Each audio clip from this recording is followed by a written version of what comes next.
All right, what's going on? Welcome back to Insight with Irv. So look, this one right here is going to be totally, I would say, off the wall because it is a tweet that I just put out. And usually whenever you put out a tweet, especially for those of you guys know in the Twitter world, right? You'll have some people where they say, this message resonates with me. I can absolutely vibe with this. Look, you hit it on the nail with this message, right? But every now and again, I'd say for every 100 comments, 200 comments, 300 comments, whatever that ratio is, it's different for everyone, right? Depending on your audience size. You'll get some comments of people that just totally disagree, but specifically people that like to box themselves into being a victim. So this episode is going to be all around being a victim, why that thought process doesn't serve you. And so we put out a tweet this morning for a little bit of context stating, you can't be broke and busy, which in my opinion, that's just, you can't, right? If you have too much time on your hands, it's most likely, if you have too much time on your hands and if you're not making enough money, or at least the desired amount of money that you want to make, then odds are there's things in your schedule that shouldn't be there. And so if friends are inviting you to parties and you haven't built that business that you want to build yet, you should probably say no to that, at least right now. Now, look, I'm all about having a social life. I'm all about having friends. I think that you should find your running mates. That's important, especially when you're going after your goals, especially when you're, doing this thing, because entrepreneurship is hard. Building a business is hard. Building a life worth having is very difficult, especially when it goes completely against everything that you're fed with, what society and the mechanisms that's in the system that's built around wants to really keep you, and that's keep you comfortable, keep you lazy, keep you grounded, and it's not really going to serve you, at least not at the level that you want. And I know that this message isn't for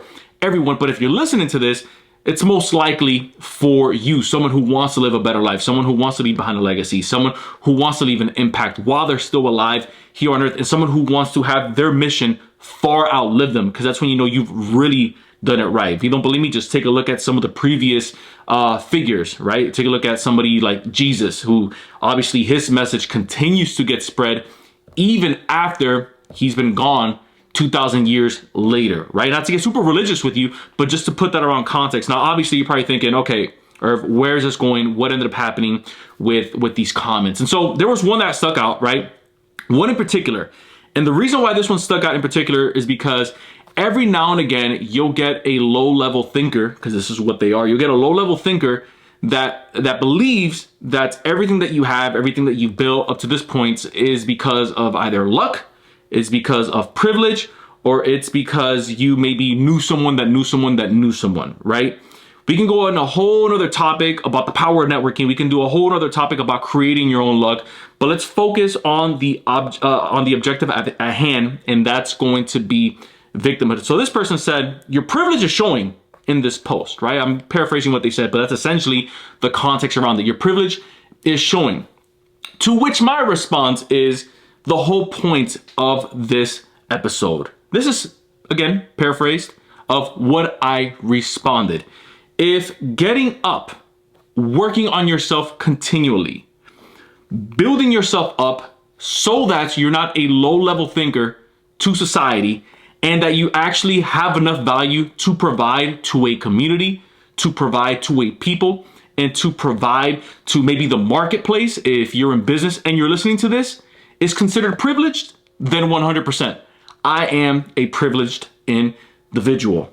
Now, mind you, this has nothing to do with race, because this comment came from someone who shares my same skin color. Now, yes, I'm Latino, but I know I'm pretty white, right? At least I could maybe use a tan, right? But this person was actually whiter than me, so it has nothing to do with race. It has everything to do with the way that people think about themselves, the opportunities, and how other people are able to capitalize on the opportunities. And so if you're someone that constantly looks at maybe another individual on social media, if you look at other people, maybe even in the marketplace, and you say, oh, they got there. If I knew what they knew, or if I had what they had, I'd be doing 10 times what they're doing, or I'd be making the same amount of money, if not more, or I'd be doing this with the money that I make, or I'd be doing it differently. But here's the real question that we have to ask ourselves. Then why aren't you doing it? Like, this is even something, and I can speak from this angle because this is something that I would usually struggle with.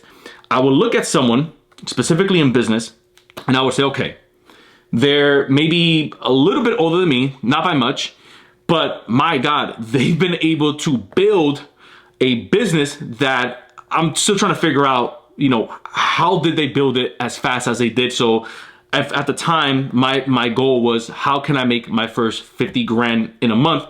They were doing about 200-300.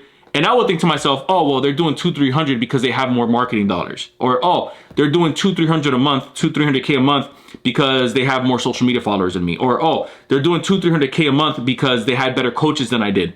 But when I really started to sit down and think to myself, and you start to replace jealousy with curiosity, and you start to think, but wait a minute, how do they acquire so much money so that they can get into marketing? How do they actually build out a team where people want to stay there and work with them and work for them on a project, on their vision with them? How do they get to the point where customers are not just buying from them, but they have repeat customers?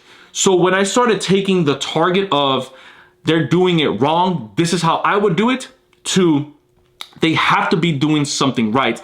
And I started to confront my own internal beliefs of, they are obviously doing something right that I can learn from, even if they're a competitor, even if maybe I don't necessarily like the way that they operate the entire business. It's definitely something that I can model after and look at and think to myself, okay, let me sit back, because they're running ads at a high level. How are they presenting their product? What are the words that they're using? Who's their target audience? How are they building out their team? Why do they have maybe 4 males in these roles and maybe 3 females in these roles, or vice versa? Why do they have an all-male team? Why do they have an all-female team? Why do they have maybe the CEO, the CFO, and the COO? Why don't they just have a CEO? And so I started to look at all of these different metrics and all of these different measurements, and I started to think to myself, I'm comparing myself to someone that I shouldn't be competing against. I'm comparing myself to someone that isn't privileged. I should be looking at that, and it should be inspiring me, because if this person, let's say, looks like me, or if this person is in my same industry, or if this person has maybe done what I've wanted to do in half the amount of time, then I should see that and I should get excited, because it's actually possible. And so that's the mental framework that I use even today. Like if I see someone that is not now older than me, but now younger than me, and they've done twice what I've done in pretty much half the time, I think to myself, man, the up and coming guys and the up and coming gals, they're learning. They're not staying behind and thinking to themselves, well, they got there because, they came up when the first TikTok wave blew up, or they came up when the market wasn't as saturated. They thought to themselves, no, there's still a piece of the pie that I can go out and get. And there's still people out there that are willing to do business with me. I just have to make myself someone of value.